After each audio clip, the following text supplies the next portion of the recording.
Good morning dear students. Today we will discuss the fifth chapter of our second book, that is Footprints Without Feet. The chapter is about a scientist named Griffin who discovered a drug that could make human invisible and as transparent as a thin sheet of glass, but it has a solid shape.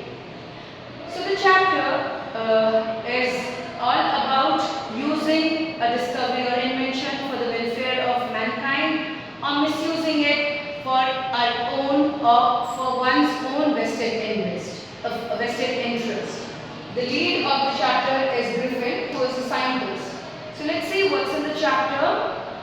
The chapter opens up when two boys, they saw a muddy footprint on the steps of a house. The muddy footprints were following one footprint, then another, then one. They were stepping down to the steps of the house. The children, those boys, were puzzled. They had never seen such kind of thing ever in their life. They were quite confused. What is a bare feet? What is a bare feet foot doing in the middle of London? And where was the man? Where was the leg? So they were very surprised. They were flabbergasted, and they then saw another footmark stepping down or descending through the steps. The footprints followed one after another, and then it went to the street. And from there, boys who were very fascinated to see those muddy footprints, they followed the footprint in excitement. But all of a sudden, it went fainter and fainter.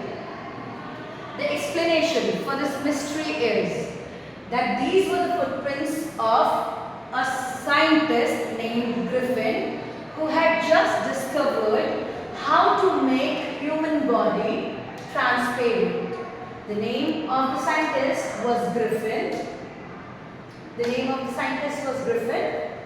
And he conducted experiments after experiments, and finally he prepared a drug. He discovered a drug which could make a body transparent as a sheet of glass, though it has solid features of solid molecule or solid matter.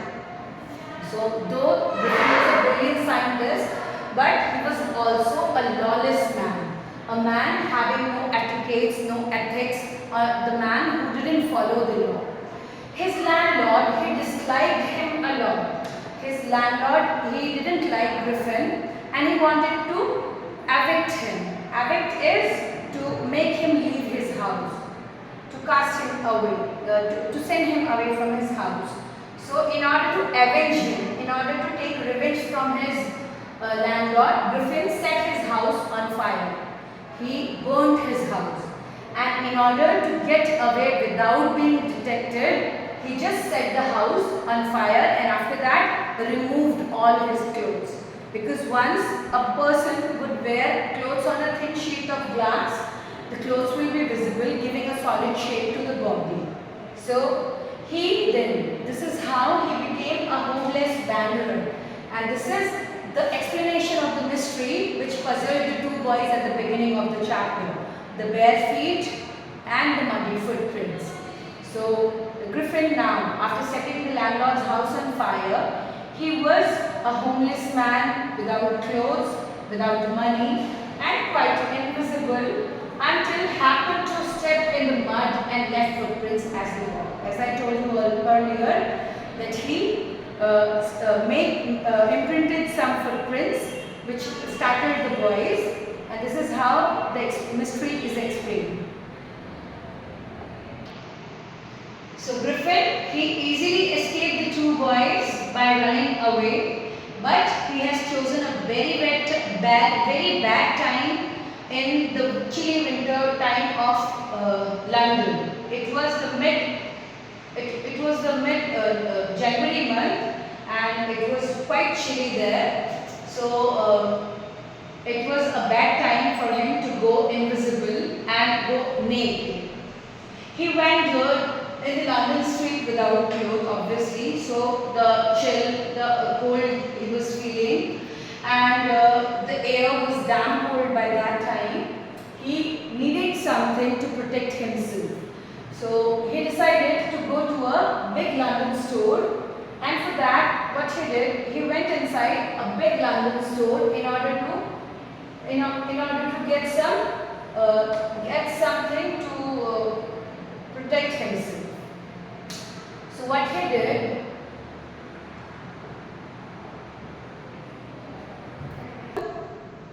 in order to save himself, he went to a big London store, a multi-purpose store, to seek some warmth, to get something something that could make him warm. So when the closing time of that big London store arrived, he was quite happy because once everything was closed, the shop was closed, the London store was closed, he was all alone there. So what he did, he took the pleasure of clothing. He tried many clothes on himself which protected him from the cold. He took shoes, overcoat, a hat, white-brimmed hat, and then he was a fully dressed, invisible person. Then he went to the kitchen of a restaurant, and there he ate whole wheat coffee, and then he enjoyed his main dinner with sweets and some wine, which he took from the grocery store. And finally, when he was full, his appetite was full, he then settled down to sleep on a pile of quilts. He slept on a pile of quilts. Quilts here is the bed sheet, the blankets, warm blankets. Then Griffin was able to see a good sleep till the morning, and he woke up when the storekeepers opened the shop in the morning. And when they arrived, out of nowhere, he became worried, he became anxious, and as he spotted them, not knowing what to do, he started running out. He startled, he confused, and started running out. Like this. He was fully dressed, no head was there, no hands or this wrist area was there. He just ran like this, and obviously those storekeepers thought it was a thief or something. Out of natural instinct, natural instinct, they rushed, they followed Griffin. So Griffin, in order to save himself from them, he started removing his clothes. He started taking off his clothes one by one. Taking off his to remove the clothes. Taking off his clothes which he had newly stolen from the store one by one. And once again, when he started removing his clothes, first he removed the overcoat, then hat, then the shirt, then the trousers and everything. Again he was naked, invisible but naked man in chilly January air. In cold, extremely cold January air. And at this time, he needed something that could save him from cold and chilliness. So this time, he wanted to go to theatrical company to find out something which he could use as a prop. Not only clothes, but some props that could be used to cover his face and the areas which are visible outside the clothes. So he went to Drury Lane. Drury Lane, which was famous for theatre world, which was famous for the props that could be used by the theatre world. So he went there, and then very soon he found himself a suitable shop. So what he did, he made his way invisible upstairs to one of the shop at Drury Lane. He was invisible, he went upstairs, and after some time, he came out wearing bandages around his forehead. So his forehead now was covered with bandages.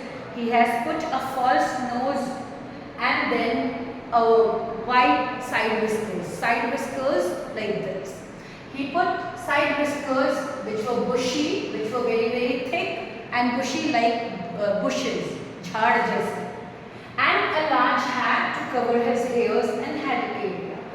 And then he didn't stop here only at Stingray, but in order to get away without being spotted, what he did, he mercilessly attacked the shop manager, the storekeeper, from behind and he robbed the money that was in the cash box. So he was a scientist though, great scientist, but he was a lawless man. Instead of using that technology of being invisible for the mankind or for the welfare of human beings, he misused it. First he set his landlord's house on fire, then he robbed the things from multi-purpose store, and then later on from the Drury Lane, and he didn't even stop from harming a man. So he harmed the man by attacking him mercilessly. So this is what we have done so far in part number 1. What your homework is to write down the difficult word along with the meanings, as well as the questions which are given here. How did the invisible man first become visible? Why was he wandering in the streets? These 2 questions will be done by you in your fair notebooks. Apart from that, you will be writing the word meanings of this chapter's first part. We will discuss the remaining chapter in other class. By then, just stay at home, take care of yourself. That's it for the day. Thank you.